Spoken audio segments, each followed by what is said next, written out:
You're watching WJLA 24/7 News. Good Morning Washington. On your side. A shocking sentence. President Trump's former campaign chairman, Paul Manafort, could have gotten 24 years behind bars. Instead, a judge sentenced him to just under 4 years for cheating on his taxes and also bank fraud. We bring in political insider Armstrong Williams this morning to discuss this and more.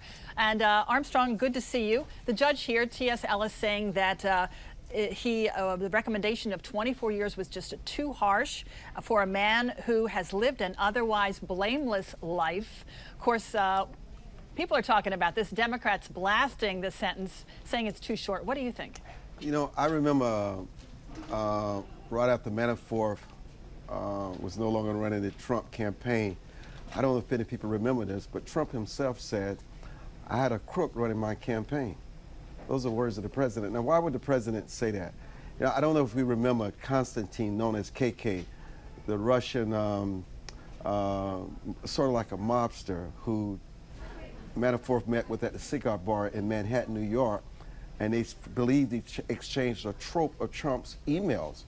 I mean, just a whole cache of emails that he shared with them, and they thought they were trying to influence, trying to help him, because Manafort was involved in many elections in Eastern Europe. And let's not forget about Deripaska, the Russian oligarch, who was working with Manafort, and he gave Manafort $20 million of his money to invest, and all that money disappeared.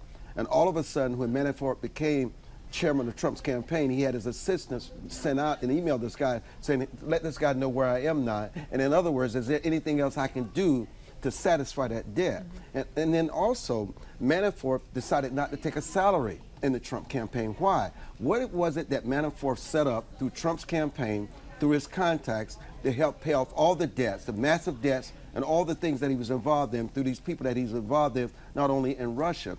But the judge did say that there was no Russian collusion proven with Manafort. What does this now say about the Mueller investigation? You know, Mueller spent 6 and 8 hours a day with Manafort. He actually thought that Manafort was a key to sharing information that could help in this investigation. Now, Manafort has another sentence coming up next week before Judge Amy Berman. Obviously, she can sentence him for as much as 10 years. And the other thing that was interesting, Melanie, was when the judge made it clear that this case had nothing to do with Russian collusion. I have to tell you this. Manafort is a bad guy. I'm not going to say, listen, 4 weeks in jail would be too much for me, maybe 4 hours for you. But 4 years, obviously Manafort did not cooperate with Mueller. Mueller is not going to be able to fill in a lot of the blanks to help him really understand how elaborate Manafort's scheme was. And so, listen, you just don't know. Listen. All right, I want to move on to Michael Cohen now. He was back in front of the House Intelligence Committee this week. There's a question about whether he asked President Trump for a pardon. Now, he testified publicly a week ago that he never asked President Trump for a pardon. He wouldn't accept one. But now comes word that his attorney last year looked into the possibility of a pardon for Michael Cohen.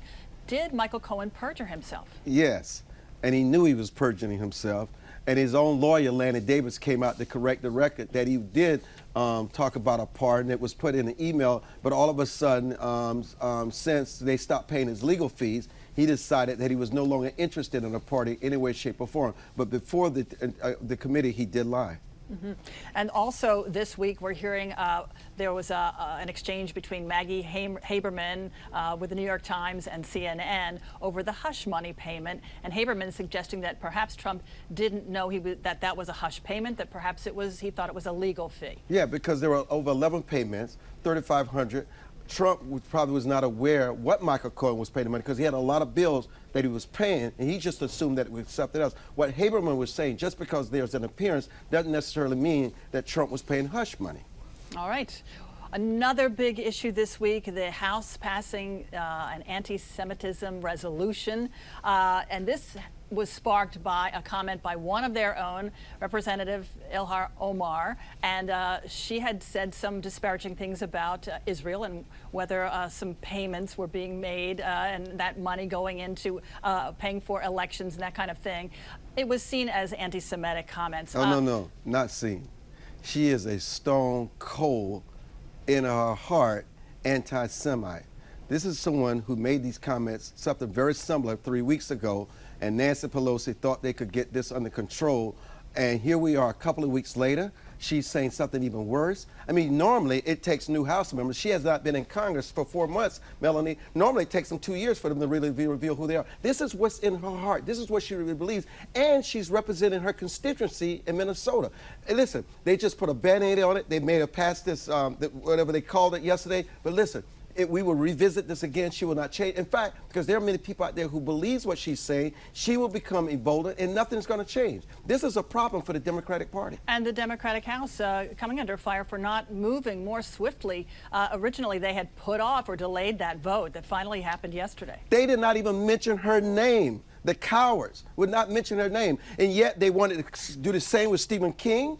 And they got their wishes because the Republicans went along with not call her out for who she is. They're trying to play passive to her. And it also showed Nancy Pelosi's leadership cracking. She could not get a control of this issue. You know why? Because deep down, this is what people hate to admit. There are intellectuals who are elected in Congress, deep down in their heart of hearts, believe exactly what Omar is advocating. I mean, anti-Semitism is on the rise in Europe, where many Jews are going back to Israel. There's a study that came out that anti-Semitism is on the rise, 57% in this country. What Omar is saying is how deeply some Americans still feel, especially those in leadership positions. And that is not who we are as Americans. It should be condemned at every turn. All right, we'll have to leave it there. Thank you so Thank much. you. Armstrong Williams for joining us today. And you can catch the Armstrong Williams Show every Saturday morning at 10:30 on WJLA 24/7 News. We'll be right back.